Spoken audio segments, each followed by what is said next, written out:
Assalamualaikum warahmatullahi wabarakatuh. Perkenalkan, nama saya Togar Mulatua Panjaitan dari Teknik Industri Angkatan 23 dengan NIM 3333230102. Di sini saya akan mengerjakan tugas mingguan dari tutorial PPM. Saya berasal dari shift 1 kelompok 13. Oke, pertama-tama saya akan membacakan soalnya terlebih dahulu. Di mana untuk tugas mingguan di shift 1 ini ada catatan bahwa eh, untuk video tugas mingguan itu cukup menjelaskan soal nomor 2 dan 4 dan pada bagian militer juga jelaskan hasil yang diperoleh saja. Oke, jadi untuk tugas mingguannya saya akan fokus langsung di nomor 2 dan 4. Di mana di nomor 2 ini terdapat sebuah perusahaan yang memproduksi tablet suplemen vitamin C dengan dosis tinggi. Di mana pada eh, perusahaan ini terdapat quality control yang melakukan inspeksi untuk mengambil dari 15 batch produksi berbeda selama periode 1 minggu. Nah, dari setiap batch itu diambil 8 sampel, di mana kita eh, ingin melakukan eh, pengukuran bahwa kandungan vitamin C-nya ini apakah masih dalam batas kendali atas dan bawah untuk pusat prosesnya. Dan kita juga ingin melihat apakah proses tersebut sudah terkendali dengan pola yang tidak wajar gitu. Di mana kita juga harus menjelaskan dan memberikan alasan berdasarkan peta kendali yang dibuat. Sedangkan untuk soal nomor 4, di sini ada sebuah perusahaan manufaktur yang mana dia tuh bergerak di produksi bumbu instan dengan rasa yang tradisional Indonesia, di mana di soal nomor 4 ini terdapat hasil identifikasi, yaitu penyebab utama ketidaksesuaian komposisi bumbu instan, di mana ada 6 penyebab utama, yaitu seperti human error atau komunikasi yang tidak efektif, terus mesin seperti mesin yang tidak terkalibrasi, sistem kontrol yang salah, dan sensor yang tidak responsif. Terus di metode, material, measurement, effort, dan sebagainya. Di mana di soal nomor 4 ini kita eh, ingin membuat fishbone diagram seperti itu. Jadi software yang pertama akan saya gunakan di sini adalah RStudio. Oke, seperti yang tadi sudah dituliskan di catatan tugas mingguan, kita hanya saya hanya akan fokus di soal nomor 2 dan 4. Oke, di mana di soal nomor 4 ini, di soal nomor 2 ini kita harus menginstal package-nya, yaitu package Read Excel dan QCC. Di mana di Read Excel itu berguna untuk membaca dan mengimpor sebuah file Excel. Dan yang QCC ini menganalisis pengendalian kualitas statistik. Oh ya, sebelumnya data-data yang ada pada Tuming tadi, seperti nomor 2 ini dan nomor 4 itu kita taruh di bagian Excel terlebih dahulu, supaya nanti di RStudionya kita tinggal menginput. Di mana saya sudah membuat seperti ini dan seperti ini. Oke, lalu di RStudio ini kita harus menyatukan di dalam satu folder yang sama, itu kurang lebih, supaya bisa terbaca. Jadi kalau sudah satu folder yang sama, dia pasti sudah ada masuk di sini. Nah, package yang sudah terinstall juga udah saya install sebelumnya. Jadi di package itu sudah ada tanda checklistnya. Tuh, Read Excel dan QCC.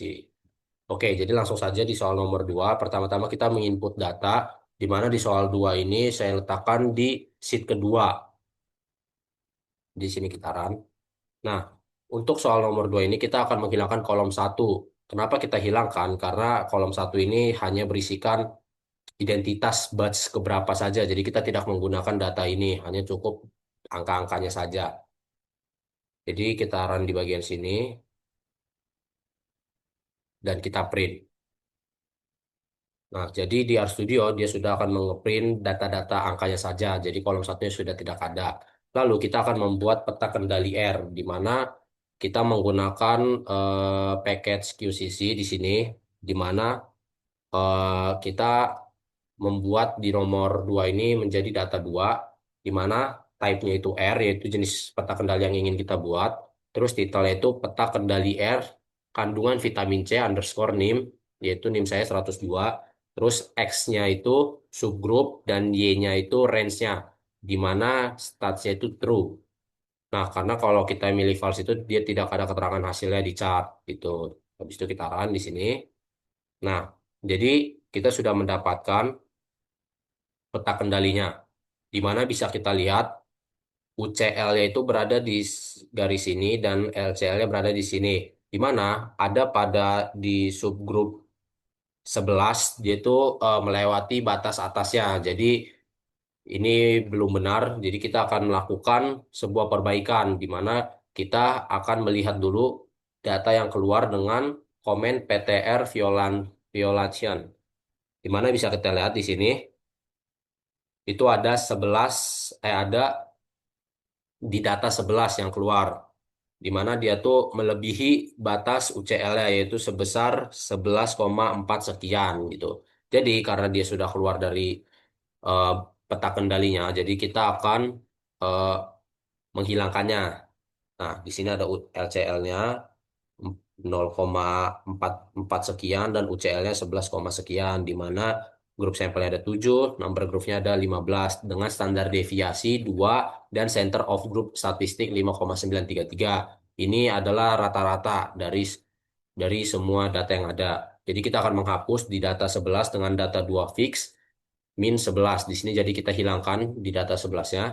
Nah, baru kita akan melakukan perbaikan, di mana peta perbaikan sama seperti yang tadi. Jadi kita pakai titelnya R, terus type-nya R, titelnya peta kendali R perbaikan 102, karena ini udah versi yang baiknya, X-nya itu subgroup, dan Y-nya itu range. Jadi sini kita run, baru kita bisa melihat deh ringkasan peta kendali R yang sudah diperbaiki, yaitu seperti ini. Nah, di mana jadi bisa kita lihat eh, number of groupnya jadi 14 dikarenakan tadi data yang ke-11 sudah kita hilangkan, jadi di peta kendalinya semua datanya sudah sesuai gitu. Tidak ada yang melebihi UCL maupun LCL-nya. Baru deh kita akan membuat peta kendali X bar-nya. Di mana dengan type yaitu X bar, titelnya peta kendali X bar kandungan vitamin C underscore NIM saya dengan X lab-nya subgroup dan Y lab-nya rata-rata. Itu kita run. Nah, di sini bisa kita lihat bahwa peta kendali X bar-nya itu sudah sesuai ya teman-teman, di mana dengan senternya 498,908 dengan standar deviasi 1,98 sekian, di mana batas atasnya itu sebesar 501,15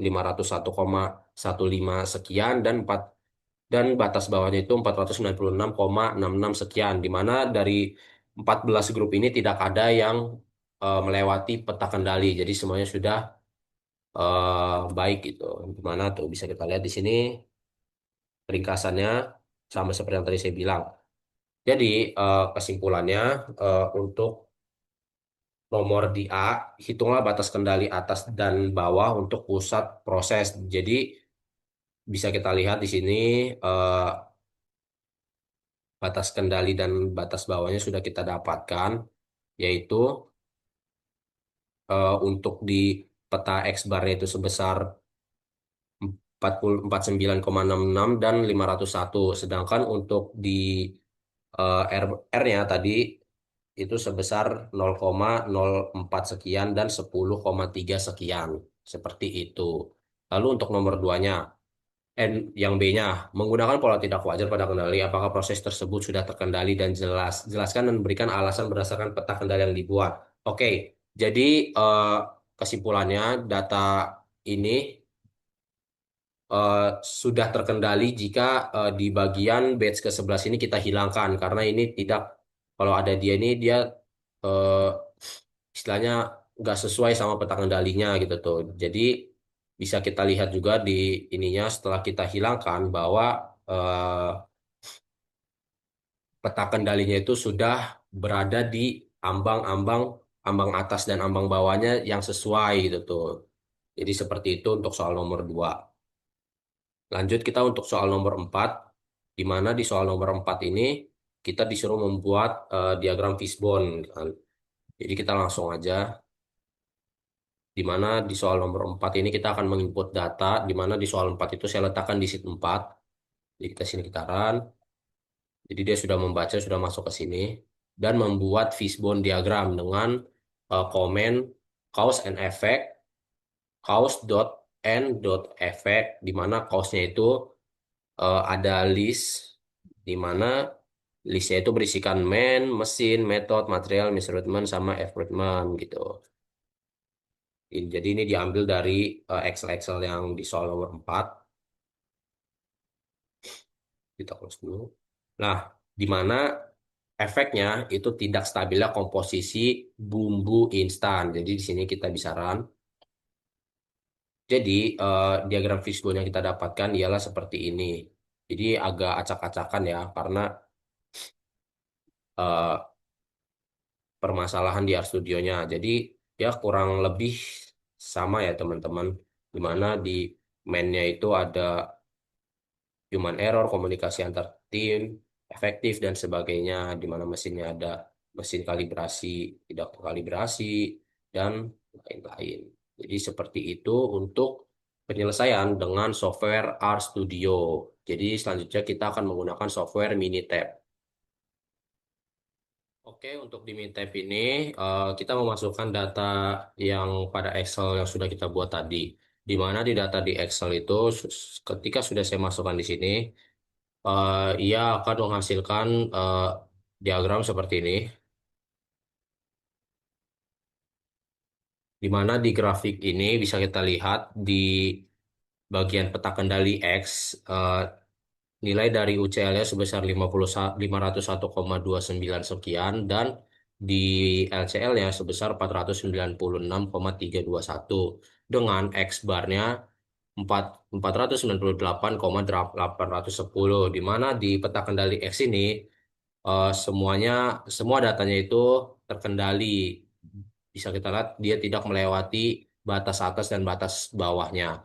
Tetapi jika kita lihat di bagian diagram, di bagian peta kendali R, di mana kita mendapatkan nilai UCL sebesar 11,42 dan LCL sebesar 0,45 dengan R barnya sebesar 5,93. Tetapi pada data ke-11 ia melewati batas atasnya, sehingga 15 data ini istilahnya tidak terkendali karena ada satu data yang melewati batasnya. Sehingga di soal nomor 2 ini sama seperti pada RStudio, kita akan menghilangkan data ke-11 ya, yang sebelumnya banyaknya datanya ada 15, akan kita hilangkan di data ke-11 sehingga menjadi 14 data. Sehingga kita mendapatkan peta kendali perbaikannya seperti ini. Di mana peta kendali X bar-nya itu UCL sebesar 501,155 dengan LCL 49,662, di mana hasil X bar ya sebesar 498,908. Lalu pada peta kendali R kita mendapatkan nilai UCL sebesar 10,31 dengan LCL 0,40 dan R barnya sebesar 5,36. Dengan data 11 yang dihilangkan, jadi bisa kita ambil kesimpulan bahwa peta bahwa di data ke bahwa di soal nomor kedua ini eh, sebuah perusahaan Parmindo Berkah ini eh, ia memiliki eh, sebuah proses yang terkendali jika di data ke-11-nya dihilangkan, seperti untuk soal nomor 2. Lalu di soal nomor 4 kita akan membuat fishbone, di mana kita memasukkan data-data yang pada Excel tadi sudah kita buat, lalu mendapatkan diagram fishbone seperti ini, di mana di measurement itu ada frekuensi kalibrasi tidak teratur dan pengukuran bahan baku tidak sesuai. Di material ada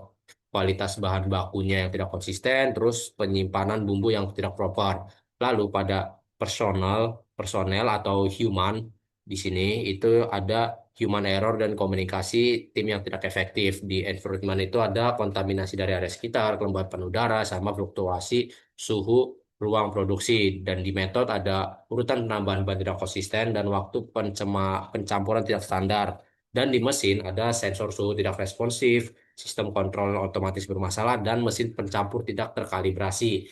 Sehingga menghasilkan permasalahan yaitu tidak stabil ya komposisi bumbu instan. Jadi seperti itu tugas mingguan yang saya kerjakan kali ini. Saya Togar Mulatua Panjaitan, pamit undur diri. Mohon maaf bila ada salah kata. Assalamualaikum warahmatullahi wabarakatuh.